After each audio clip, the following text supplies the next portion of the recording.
Pandemic Round 1.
Greetings, distinguished guests, and thank you for this opportunity to say a few words at this year's event 201, the high-level simulation exercise for pandemic preparedness and response, hosted by Johns Hopkins Centre for Health Security, the World Economic Forum and the Bill and Melinda Gates Foundation.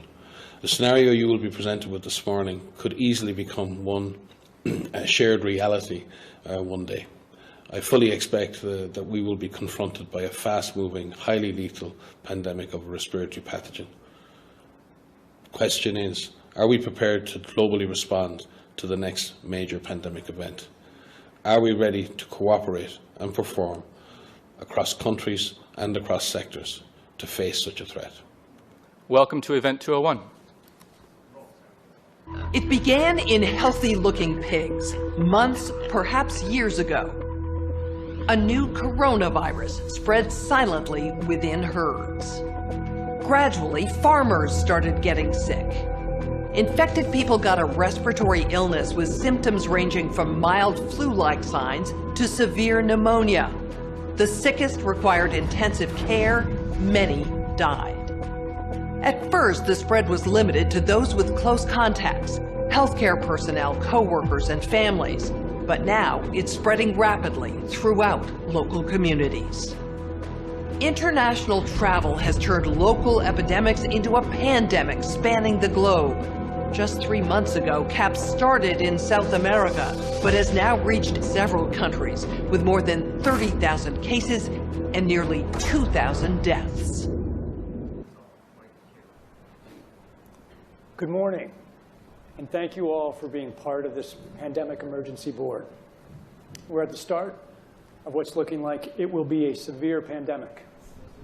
And there are problems emerging that can only be solved by global business and governments working together.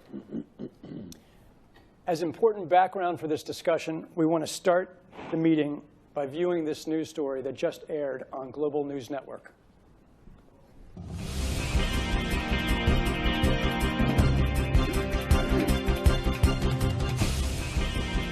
Continuing our coverage of the newly discovered CAPS disease and the scope of its deadly outbreaks. There are now more than 30,000 reported cases. Experts warn this may be just the beginning of a global problem. GNN science reporters have produced a video about what we know so far about CAPS, the virus, the outbreak, and the resulting chaos. CAPS is a novel coronavirus related to those viruses that caused the frightening SARS epidemic in 2003 and the deadly MERS outbreaks in recent years. Scientists think each infected person in turn infects on average 2 more people. This disease is proving more transmissible than SARS or MERS and about as contagious as influenza. Essentially, the cumulative number of cases is doubling every week. At this rate, we can expect to see 16 times as many cases in a month unless we find a way to interrupt transmission. The virus appears to be spreading rapidly in densely populated and impoverished neighborhoods in some megacities in South America. Models developed by leading public health authorities indicate a CAPS pandemic could lead to an outcome worse than the 1918 influenza, which killed 50 to 100 million people worldwide. Given the global population is 4 times larger than it was in 1918, if these models prove accurate, we could be looking at hundreds of millions of deaths over the next year or two.